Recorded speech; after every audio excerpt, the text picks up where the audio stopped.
Patuloy na binabantayan ang bulkang Mayon sa Albay matapos itong magbuga ng abo kahapon.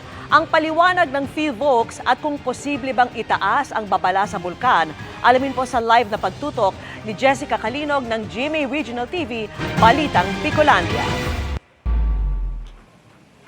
Jessica. Vicky, ayon sa PhilVox, as of 3 p.m. monitoring kanina, hindi na nasundan pa ang phreatic eruption na naitala kahapon sa bulkang Mayon. Alas 4:47 kahapon nang nagkaroon ng phreatic eruption o biglang pagbuga ng abo ang bulkang Mayon. Sa tala ng PhilVox, tumagal ito ng halos 3 minuto. May report din na namataan sa ilang bahagi ng Kamalig at Libon ang trace ashes o maninipis na abo na dala ng phreatic eruption.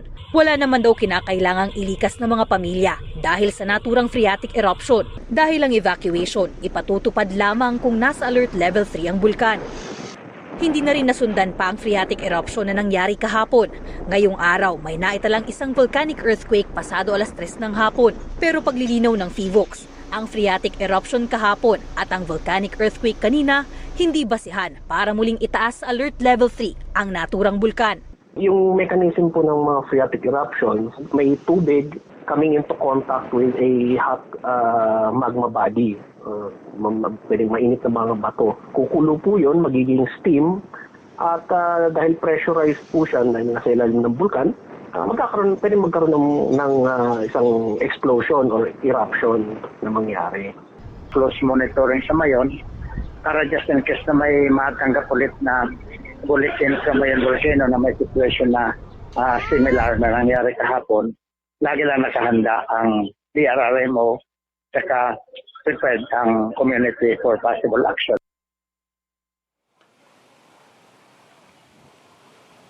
Ang paalala sa publiko, Vicky, iwasan na muna ang pagpasok o anumang aktibidad sa loob ng 6-kilometer permanent danger zone dahil nananatili pa rin ang banta ng mga aktibidad ng bulkang Mayon kagaya na lamang ng phreatic eruption at pyroclastic density currents o usod. Vicky? Maraming salamat sa iyo, Jessica Calinog ng GMA Regional TV, Balitang Bicolandia.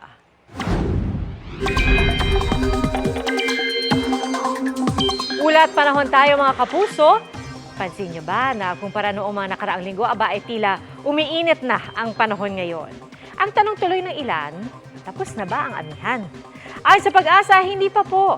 Monsoon break lang. Ibig sabihin, humina lang ang amihan at halos hindi umaabot ngayon sa bansa. At sa mga mamimiss ang lamig ng panahon, huwag po mag-alala dahil posibleng bumalik pa raw yan sa mga susunod na araw. At sa ngayon, easterlies ang dominant weather system na umiiral at nakakaapekto sa malaking bahagi ng Pilipinas. Ito naman yung mainit at malainsangang hangin na nanggagaling sa Pacific Ocean. Pero asahan pa rin ang tsansa ng ulan sa ilang bahagi ng bansa. Base sa datos ng Metro Weather, maaliwalas ang panahon sa halos buong Luzon, maliban lang sa Mindoro Provinces, Quezon at Bicol Region, lalo na sa hapon. May mga kalat-kalat na ulan din sa Samar at Leyte Provinces, Aklan, Capiz, Negros Provinces, pati na sa Cebu at Bohol. At sa mga taga Mindanao naman, bahagyang mababawasan ang malawakang pag-ulan. Ilang bahagi na lang yan ng Zamboanga Peninsula, Caraga, Davao Region at Soxargen. At sa Metro Manila naman, gaya po kanina, ay posibleng mainit pa rin ang panahon pero hindi pa rin inaalis ang tsansa ng localized thunderstorms.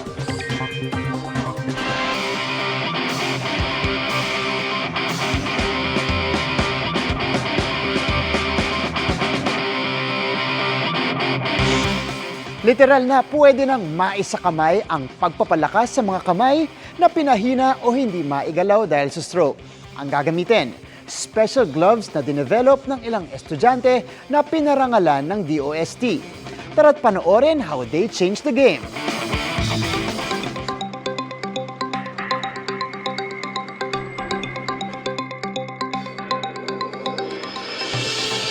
Espesyal ang gloves na bibida for today's video. Dahil ang goal nito, matulungan sa paggaling ang stroke patients na humina o nawala ng kakayahan ang mga kamay. Ang rehabilitasyon ng stroke, nakadepende yan sa bawat pasyente. Minsan meron tumatagal ng weeks o di kaya naman years. Kaya naman meron tayong nakilala na magti-thesis mates, bumuo sila ng teknolohiya na umaagapay sa pagpapagaling ng stroke patients. Sila sina Joanna, Lizelle, Orwell at Keanu, ang mga nasa likod ng hand rehabilitation device para sa stroke patients, ang Handmate.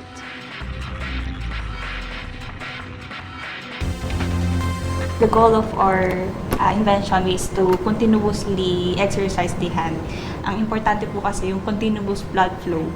Para yun yung magiging magre-reconnect ng mga nerves from the brain to the tissues para mabalik yung control ng patients dun sa hand movements nila. Pero paano nga ba ito gumagana? Nandyan ang gloves para sa kamay ng pasyente. Pinapagalaw ito ng central box na makokontrol naman gamit ng app kung saan nakalagay ang iba't ibang hand movements. Yung gloves, meron siyang integrated na sensors na binabasa yung data ng patients sa angle and yung grip niya. Pwede niyang i-send or ipakita next consultation niya. Subukan na natin yung Handmate.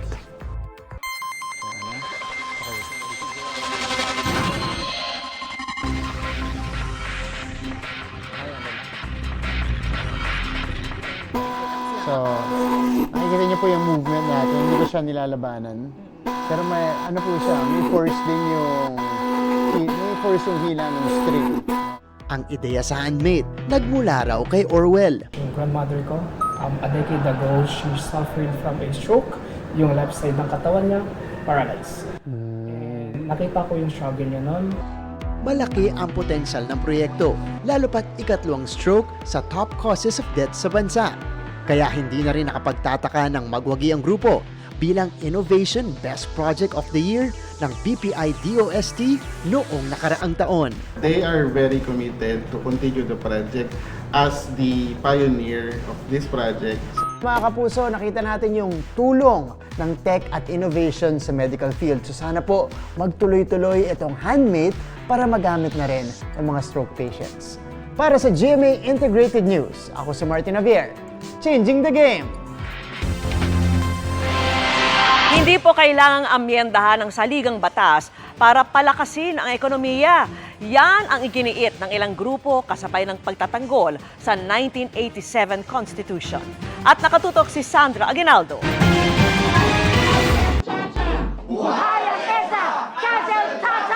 Yan ang sigaw ng mga kinatawan ng iba't ibang organisasyon, sektor at kilusan na nagsama-sama sa bantayog ng mga Bayani Auditorium para tutulan ang mga tangkang pag-amyenda sa 1987 Constitution. Layunin din daw nilang panatilihing sariwa sa alaala ang 1986 EDSA People Power Revolution na nalalapit na ang anibersaryo.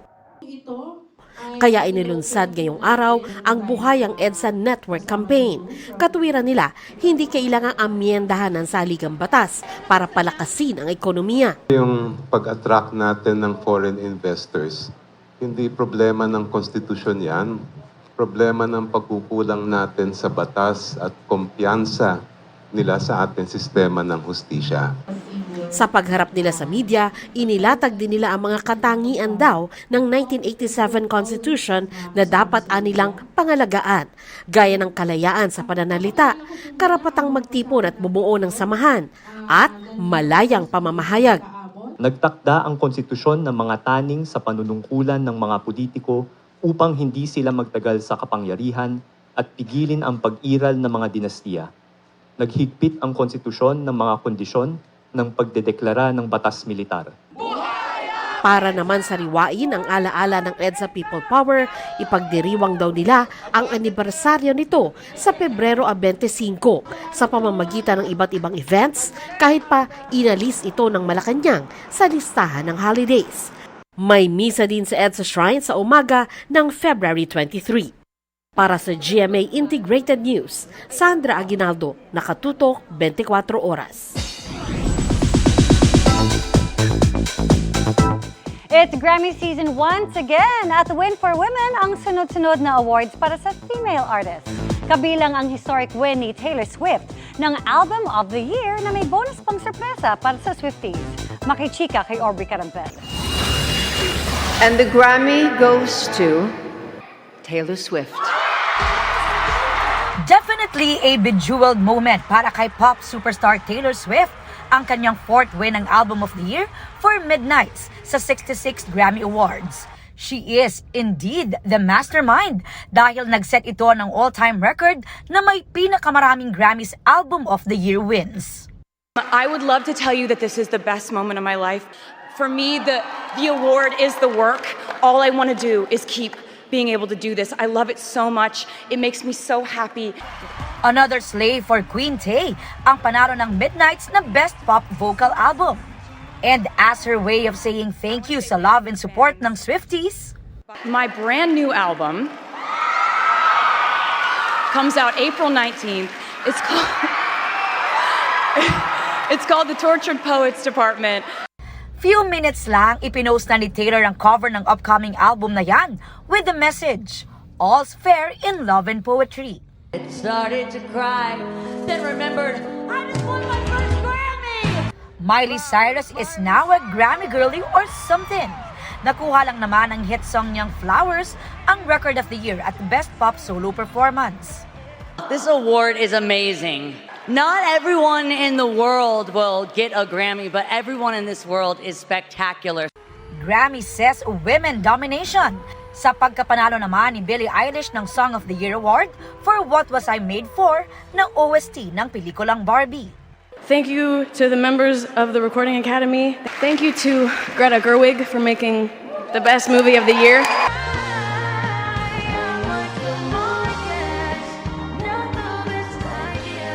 What a best idea naman ang win ni SZA ng Best R&B Song for Snooze at Best Progressive R&B Album para sa SOS. Pinerform pa niya ang hit single. May power performances sina Dua Lipa, Olivia Rodrigo, Tina Turner was always a towering figure. At ang special tribute for the Queen of Rock and Roll, Tina Turner. Pinarangalan naman ng Dr. Dre Global Impact Award para sa kanyang contribution sa music scene ang rapper and record producer na si Jay-Z, who may or may not have spilled some tea sa Grammys for his wife, Queen Bee Beyonce. Aubrey Carampel, updated sa showbiz happenings. Mabentang-mabenta ngayon ang mga tinatawag na mystery parcel o yung mga produktong umano'y hindi na ipadala o hindi natanggap ng original na umorder. Pero ang tanong, legal ba yan? Ang sagot ng DTI sa pagtutok ni Danoting Junco. Sa isang baratilyo sa palengke ng Silang Cavite, patok na patok ang mga binansagang mystery parcel na mabibili for as low as 50 pesos. Hindi mo alam ang laman, pero posibleng mas mahal pa raw sa 50 pesos ang halaga nito. Hindi man humarap sa camera, ikinuwento ng isang nagtitinda na may ino-orderan siya ng mga parcel sa halagang 45 pesos kaya tumutubo siya na 5 piso kada isa. Ito raw yung mga hindi na-deliver o hindi natanggap ng recipient ang item kaya ibabalik ng delivery rider sa online platform, seller o courier.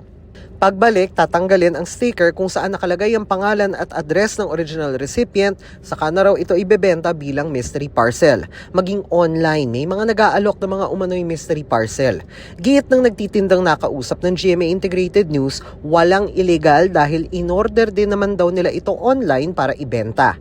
Pero kung Department of Trade and Industry ang tatanungin, kung walang pahintulot mula sa original na nag-order, maituturing na fencing o pagbili o pagbenta ng nakaw ang ginawa sa unclaimed packages. Unless the owner says na inabandonan niya na yung parcel niya, siya pa rin ang may-ari ng item na yon. So kung sino man yung nagtanggal ng waybill at binenta yung item na yon, that can be charged as nakaw na item. Binabantayan daw ng DTI ang mga nagbebenta ng umano'y mystery parcel. Meron kaming online monitoring unit. Yan ay pwedeng ipa-take down ng DTI or ipa-show cause or bigyan ng notice of violation. Para sa GMA Integrated News, Danoting Junco, nakatutok 24 oras. Umalma ang film director na si Jade Castro at 3 niyang kasamahan sa pag-aresto sa kanila dahil sa umunoy panununog ng isang modern jeepney. Inosente raw sila sa baygit na wala umanong ipinakitang warrant ng pulisya ng arestuhin sila. Nakatutok si Chino Gaston. Di na mapapakinabangan pa ang modern jeepney ito na ayon sa driver at mga pasahero ay sinilaban ng 4 na nakabonet gamit ang isang gasera. Nangyaring insidente sa Barangay Dahican, Katanawan, Quezon noong January 31. Pagkalipas ng ilang araw, inaresto sa isang resort, bayan ng Mulanay, para sa krimeng yan ang film director na si Jade Castro at mga kasamang sina Ernesto Orsinem, Noel Mariano at Dominic Valerio Ramos. Pero pumalag ang grupo dahil inosente sila at nagbabakasyon lang daw doon sa resort. Wala rin daw warrant ang pag-aresto sa kanila. Sabi ng pulisya, natuntun sila base sa natanggap na impormasyon ng pulisya at kahit nakabonet ang mga sospek, nakilala raw sila dahil ang kanilang kotse ay kapareho o mano ng sasakyang gamit ng mga nanunog ng bus. Maliban dyan, walang ibang paliwanag ang pulisya sa basihan ng kasong arson na isinampa na laban kay Castro at 3 kasamahan. Nakapiit pa rin sila sa Katanawan Municipal Police Station. Ang Directors Guild of the Philippines, kung saan miyembro si Castro, naniniwalang inosente ang direktor at nananawagan ng kanyang agarang paglaya. Maging ang UP Film Institute, kung saan nag-aral si Castro, nananawagan na siya ay palayain at magpatupad ang mga otoridad ng patas at walang kinikilingang investigasyon. Case of arson were already filed against them. They have the right naman, they will explain their side. Para sa GMA Integrated News, Chino Gaston nakatutok, 24 oras. Muling nagpaulan ng missile ang Amerika at Britanya laban sa grupong Houthi sa Yemen. Ayon po sa National Security Advisor ng White House, masusundan pa ang kanilang pag-atake para ipakitang handa ang puwersa ng Amerika pag pinatay ang kanilang mga mamamayan. Kasunod po yan ang pagkasawi ng 3 sundalong Amerikano sa operasyon nila sa Jordan laban sa ilang grupo ng Houthi sa Iran. Sa ngayon, hawak pa rin ng grupo ang 17 Pinoy seafarer na unang binihag sa Red Sea.